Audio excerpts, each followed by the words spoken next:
یعنی as a chief justice of Pakistan میں نے چیف جسٹس آف سندھ سے احمد علی ایم شیخ صاحب سے باقاعدہ طور پہ ملاقات کی اور ان سے ان ساری چیزوں کے بارے میں پوچھا، تحقیق کی، تو مجھے اندازہ ہوا کہ انہوں نے ایز سچ کوئی کرپشن نہیں کی ہے۔ اور دوسرے احمد علی ایم شیخ صاحب نے فرمایا کہ چونکہ یہ سندھ کا صوبہ ہے اور سندھ کا ہائی کورٹ یا دیگر کورٹس ہیں، لہٰذا اپوائنٹمنٹ بھی سندھی ہوں گے، ظاہر ہے کہ اس میں کسی اور صوبے سے اپوائنٹمنٹس تو ہونے سے رہے۔ اس کے بعد انہوں نے کہا کہ chief justice Peshawar high court کے ساتھ ٹیمپرمنٹ کا مسئلہ ہے، اور اس کے باوجود میں نے ان کو ایلیویٹ کیا سپریم کورٹ آف پاکستان میں۔ انہوں نے مزید کہا کہ جسٹس قاضی فائز عیسیٰ کے خلاف جو کیوریٹو ریویو ہے جو کہ چل رہا ہے، اس پر میں نے فیصلہ محفوظ کیا ہوا ہے اور بہت جلد میں اس کو جاری کر دوں گا۔ چیف جسٹس آف پاکستان نے اس قسم کی کئی باتیں جو ہے وہ یوٹیوبرز سے شیئر کی ہیں۔ یہ خصوصی انویٹیشن جو ہے یوٹیوبرز کو دیا گیا، اس میں دوسرے کوئی صحافی اس میں انوائٹڈ نہیں تھے۔ یہ ایک شروع میں یہ انتہائی خاموش قسم کی ملاقات چیف جسٹس صاحب کے چیمبر میں ہوئی۔ اصل میں یہ ذرا اگر اس کا جائزہ لیا جائے تو اندازہ ہوتا ہے کہ یہ میٹنگ جو ہے وہ ہم خیال لوگوں کی تھی، جس میں خاص طور پہ یہ بات ڈسکس ہوئی کہ عمران خان صاحب جو ہیں ان سے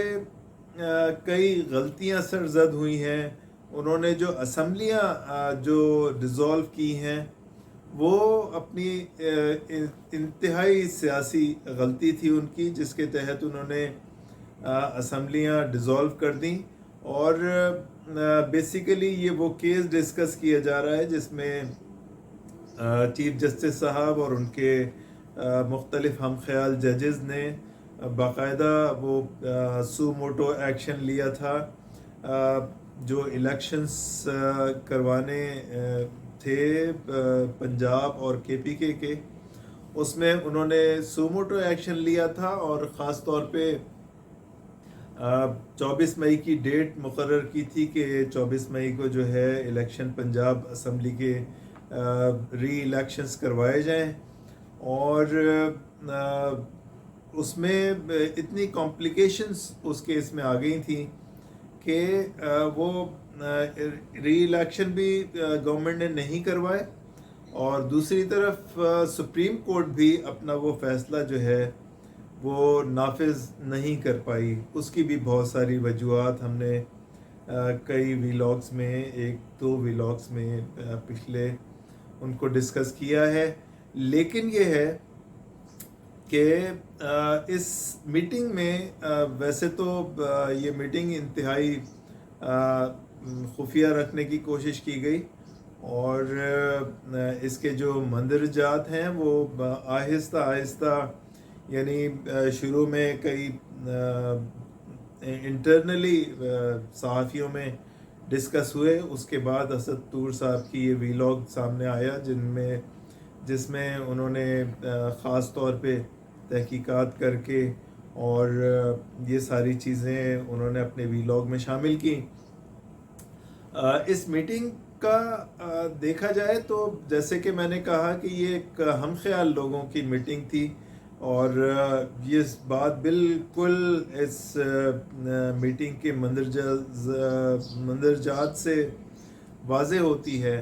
کہ چیف جسٹس آف پاکستان نے اس طرح سے اپنا کنڈکٹ کیا ہے، اور اس میٹنگ سے خاص طور پہ ساری چیزیں نکل کے سامنے آ گئی ہیں کہ وہ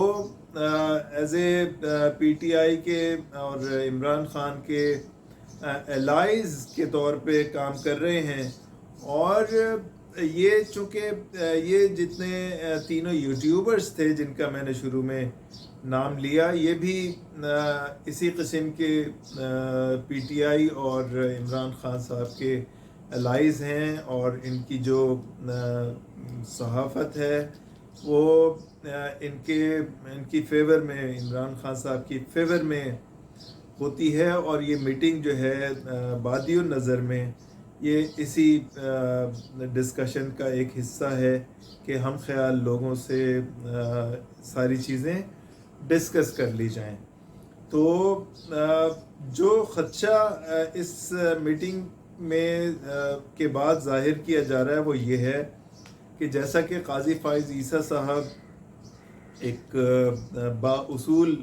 شخصیت کے مالک ہیں، اور چیف جسٹس صاحب نے جیسے ان کے کیوریٹو کیس میں انہوں نے فرمایا کہ میں نے ایک فیصلہ باقاعدہ محفوظ کر رکھا ہے، لکھا ہوا ہے، اور میں مناسب وقت میں اس کو جاری کروں گا، تو یہ خدشہ یقیناً موجود ہے کہ کوئی ایسا فیصلہ قاضی صاحب کے خلاف جو ہے نافذ یا جاری کیا جائے جس میں ہو سکتا ہے کہ قاضی صاحب کو اپنے آخری ایام میں، جو کہ چیف جسٹس بننے والے ہیں عمر عطیہ بندیال صاحب کے ریٹائرمنٹ کے ساتھ، تو یہ خدشہ ظاہر کیا جا رہا ہے کہ وہ ایسا کوئی آرڈر نہ ہو جس سے قاضی صاحب جو ہے وہ کچھ آخری اپنے دنوں میں چیف جسٹس بننے سے پہلے پرابلم میں آ جائیں۔ تو یہ ہمارا ایک تبصرہ تھا آج کا، اور بہت شکریہ آپ کا ہمارے ساتھ رہنے کا۔ Thank you very much.